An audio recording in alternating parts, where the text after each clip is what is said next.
كده الديك طلع معانا مشوي وشكله جميل زي ما انتوا شايفين كده. طبعا انا حطيت له حته فحميه مع شويه زيت عشان يبقى اكنه مشوي يعني، وعملت معاه رز بسمتي زي ما انتوا شايفين كده بالزبيب والجزر، وعملت كمان معاه هنا خضار مشوي في كيس لوحده عشان بنحبه جنب الاكل. وكده برضو أكلة متكاملة وجميلة وحلوة. احنا بنحب الفراخ المشوية واكيد كل الناس بتحب الفراخ المشوية.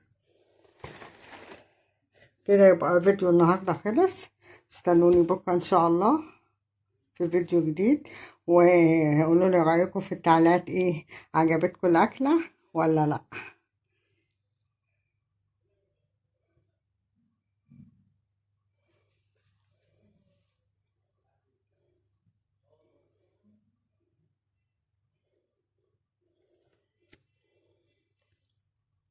بنغير وبننوع في الأكل. وكده هقول لكم السلام عليكم.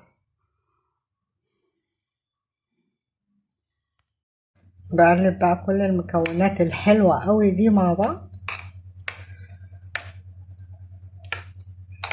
احلى تتبيلة للفراخ والطيور عامة. طبعا انا هتبلها واسيبها في التتبيلة، يعني يوم ما هعملها اطلعها، عايزة تسيبيها اقل واجب بيتيها ليلة في التلاجة.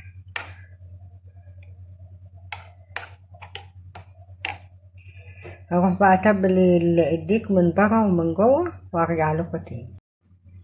كده بقى بعد ما تبلته وكتفته بالعافية عشان ما شاء الله شديد، عظمه شديد عليها فكتفته بالعافية، بس التتبيلة بجد ريحتها تحفة فيه وجميلة جدا. طبعا انا هشيله في التلاجة يوم يومين، ويوم ما هعمله هنزله.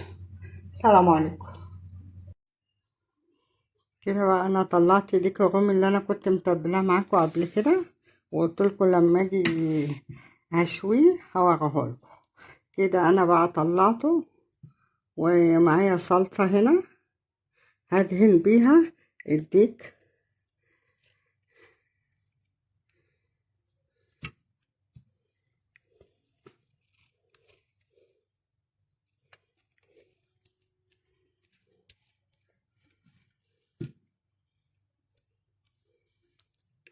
زي ما انتوا شايفين كده، وهنا معايا ورق زبدة هحطه في ورق الزبدة.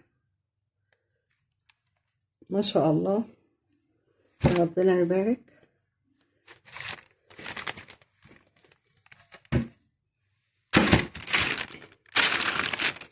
وهلفه في ورق الزبدة وورق فويل واحطه في الفرن.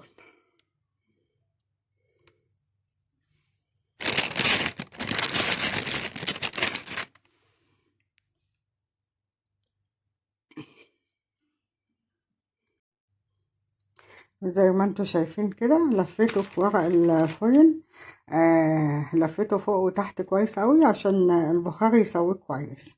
اروح بقى احطه في الفرن.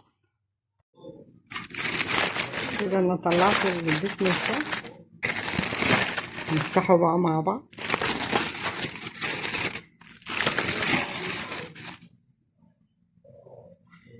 سخن مولع.